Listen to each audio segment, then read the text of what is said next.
Good morning বন্ধুরা। তো back to my channel মানসী ব্লগে তোমাদের সবাইকে স্বাগত থাকলো।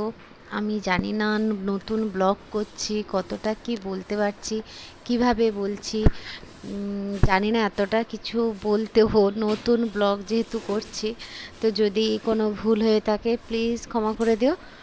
তো আজকের ব্লগটা হচ্ছে আমি সংসারে 6টার সময় আজকে উঠেছি।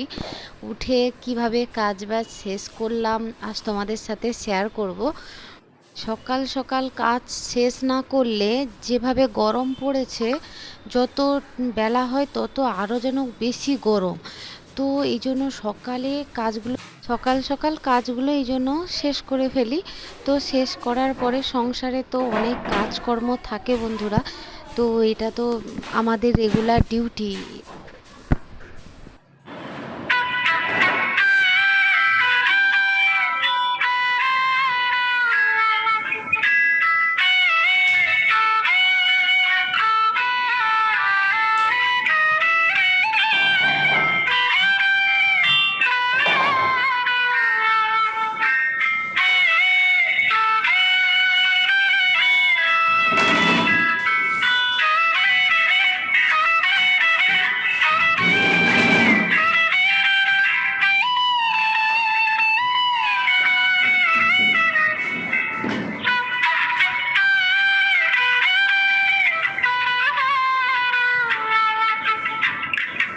কিছু কিছু গাছ আছে ঘরের ভেতরে থাকলে খুব শুভ।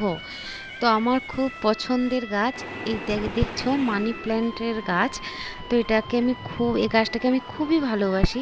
তো এই কি 7 দিনের মতো আগে তার ডালা থেকে কেটে ধুয়ে পরিষ্কার করে এই বোতলে ভরে দিয়েছিলাম, জল নিয়ে ভরে রেখে দিয়েছিলাম।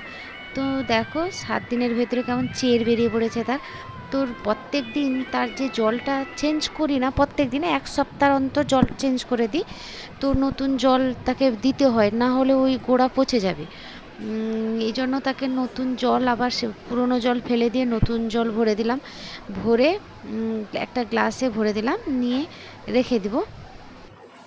সংসারে দেখবে অনেক ফেল বোতল থাকে, তো ওই সব বোতলগুলো নিয়ে কিছু গাছ বা কিছু লাগিয়ে দিলাম। ওতে কি হয়, দেখতেও ভালো লাগে। ওতে একটু ড্রয়িং করে দিলেও দেখতে খুব সুন্দর লাগে। তো এটা ড্রয়িং ফ্রয়িং কিছু করিনি, কাচের বোতল তো ওই জন্য ওতে কিছু করিনি। আমি বললাম দেখতেই ভালো লাগবে, ওরে এটা তুলে দিব, ভালো করে পরিষ্কার করে দিলে আরও বেশি সুন্দর লাগবে। তো ওইটাকে সুন্দর লাগার জন্য ওই টপ এর উপরে থামসেটের কিছু কিছু বিট ভাগ করা আছে, তো ওখানে আমি রেখে দিলাম। ওর সাইডে যে গাছটা আছে ওকেও তুলে আজকে লাগিয়েছি। তো ওকেও একটু জল দিয়ে দিব, জল দিয়ে দিলাম, জল দিয়ে উপরে তুলে দিলাম। তুলে দেওয়ার পরে আরেকটা গাছ আছে, ওটাও খুব সুন্দর লাগে, একেও চের করব।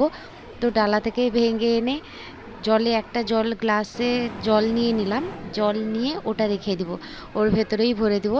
1 সপ্তাহের ভেতরে এর চের বেরিয়ে পড়বে। এইসব গাছগুলো থাকলেও রুমের ভেতরেরটা খুব সুন্দরও লাগে, সৌন্দর্যটা আরও বেশি যেন ফুটে ওঠে, ভালোও লাগছে। দেখো আমি একটু ফুলও বেশি ভালোবাসি, তো গাছ একটু ফুল এগুলো থাকবে আমার আমার জন্য খুব ভালোই লাগে। যেভাবে গরম পড়েছে, তো ওই জন্য আমি সকাল সকালে মার্কেটে গিয়ে সবজিগুলো কিনে নিয়ে এসে এরকম রেখেছি। তো আজকে আমার ছেলে বলল নিরামিষ ভাত খাবে, হালকা খাবারটাই বানিয়েছি।